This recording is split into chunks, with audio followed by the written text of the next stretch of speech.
This is the C Space Studio here at CES 2023. I'm your host, James Kotecki, joined by Ty Randolph, the CEO of HARTBEAT. Welcome to C Space Studio. Thanks for having me. So HARTBEAT, tell us what that is. Let's understand the brand as you approach 2023.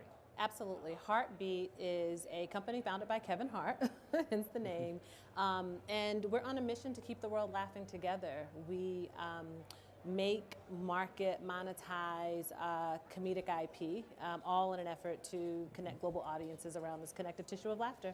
So this is Kevin Hart's production company. Is everything you do, does everything you do have Kevin Hart in it to some extent? Absolutely not, no. So, Kevin has a saying, he's like, I'm not going to get any more famous, but this is about supporting the next It'd be hard for him to get any more. He's the number one, I don't know, whatever the metric is, but he's one of the top comics, obviously, in the world. He really is, and is deeply committed to, cultivating the next generation of comedic storytellers. We work across brands, platform, and streamers to deliver content with humor and heart. So, we're organized into 3 distinct divisions. We have a studios group that does film, TV, audio, and that's audiobooks, podcast, radio. We have a media group which handles worldwide distribution of all of our content, also live events and experiential. And then we have a group called Pulse where we do a lot of branded entertainment and co-branded storytelling with the likes of Procter & Gamble, Sam's Club, Chase. So a really vertically integrated media platform. So for that last one, brands come to you and they say, we want something that is funny, that will make people emotionally connected to it. And we don't necessarily know how to do that ourselves, so we're looking for your talent to do that.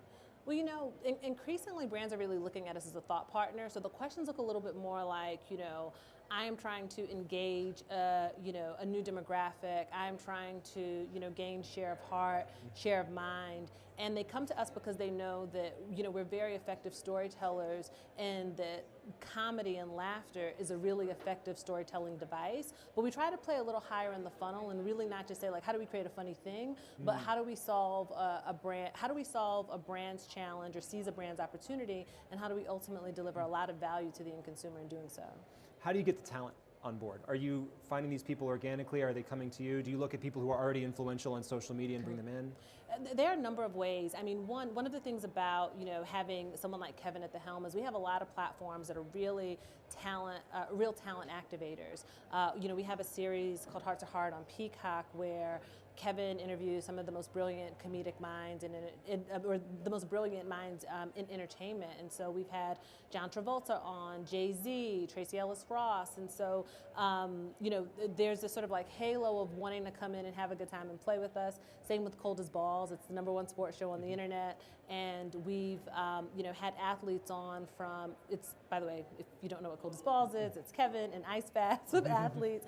And, we've had all sorts of, athletes on from the WWE, NBA, NFL, and then we have programs like Women Right Now where we're cultivating emerging talent. Women Right Now is a screenwriting fellowship and directing initiative that we do in partnership with Sundance Institute to support Black women screenwriters and directors, and supported by Chase Sapphire. We're in our 2nd year. We're actually going to Sundance in 2 weeks, and so we try to play along the funnel and spectrum of talent.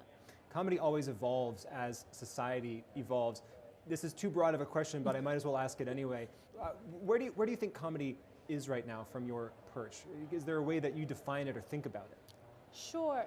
So it's interesting. Laughter is universal. Comedy can be very specific, right? It could be culturally specific. It could be, specific geographically. Language can create barriers around it.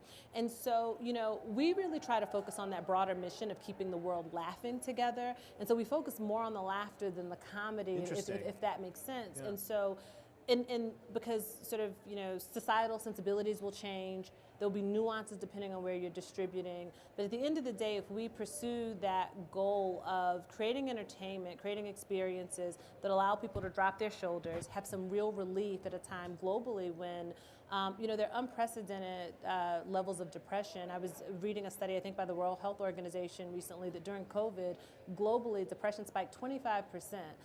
That's really dramatic, and so for us to be able to provide any light, any levity, and that may look a little bit different depending on which audience we're serving and on what platform, but the pursuit of that mission makes sure that we're still relevant no matter how the distribution platform or the sensibilities change over time. And do the brands that come to you ever get skittish about certain kinds of things that might make people laugh? Even if something is fine today, we know that if that same thing is viewed 5, 10 years from now, maybe people would look at it differently. Is that a risky thing for them to be involved in? I always say that, and sure, right, there can definitely be trepidation, and again, because of just, the state of society that we're in with so much dividing us, I think not just brands, but people can sometimes have trepidation when venturing into humor. But I believe that every brand has a sense of humor because every brand is run by people and every person has a sense of humor. That sense of humor and brand of humor may not be the same for everyone, but show me a person who doesn't like to laugh. Show me a person who doesn't want to smile. And so I think we really try to navigate with brands, telling stories with humor and heart, and not everything is comedy first, but that really get to where they get to connect with folks on a really personal level and where you disarm folks so that they could really be more open and receptive to messaging. What are your internal meetings like? Are you laughing all the time? Everyone asks that. So if you were in a meeting, two things. I always say to my team, if we want to create entertainment that makes people feel good, it doesn't magically feel good on the other side, so we should be having a good time while making it. And we try to live by that mantra and really embrace it. However, the monetization of the business and running a global content company is no laughing matter. And so in that regard, whether we're in a meeting with Kevin or I'm in a meeting with any of our lieutenants, we try to stay very focused because we take the mission of laughter very seriously. You've called it your mission, this is in your bio, I believe, to carve out spaces for overlooked voices in the industry. Where are you finding that talent and what are you thinking about in that regard as we head into 2023? I think of it at a couple of different places in the funnel. Behind the scenes, we just had a hiring announcement, and we brought on a new head of experiential. We brought on new distribution leadership, really bolstering our capabilities across those 3 divisions. And when the article landed, I was just proud about the growth, but more proud about the diversity of experiences, ages, genders, and backgrounds that were represented there. Our team is 53% women, and that's not impressive because the world is 51% women. Our team is 72% people of color. The world is 80% people of color. And so we're really trying to create a reflexive and responsive organization. And then on the talent side, like I said, there are initiatives like Women Right Now where we're purposely saying, where can we do more? See something, say something more, or do something. And so, from where we sit in the market, we're always trying to challenge ourselves, our partners, to not just embrace diversity as an initiative, but really think about it as an imperative to future-facing the business. You certainly seem to have a global scope to what you're doing. Is there a certain region of the world that has your eye right now as far as where growth opportunities might be? Well, there's one that's top of mind just because it's coming up soon. So, we are launching a global experience around HARTBEAT that's right at the intersection of comedy, culture, and commerce. And we're going to debut that experience in partnership with Advertising Week at Advertising Week South Africa in February. And so we're really, really excited about the opportunities there. There's going to be live comedy performances. There's a B2B element of it in partnership with Advertising Week. And then some really interesting kind of on-the-ground things that we're doing from a cultural and commerce and business perspective. So, that's what's first up, but that same program will also go to London. We'll be back at Vegas later next year with some version of it. And so we say we're trying to deliver laughter whenever, wherever our audience wants to laugh, and I think there's an appetite globally for that. Is it fair to call that experience kind of like a festival? Yeah, like a traveling festival, if you will. Okay. Well, that's so great. Well, thanks for being part of our little festival, our traveling festival here. Ty Randolph, CEO of HARTBEAT. We really appreciate you coming on C Space Studio. Thanks for having me. This was fun.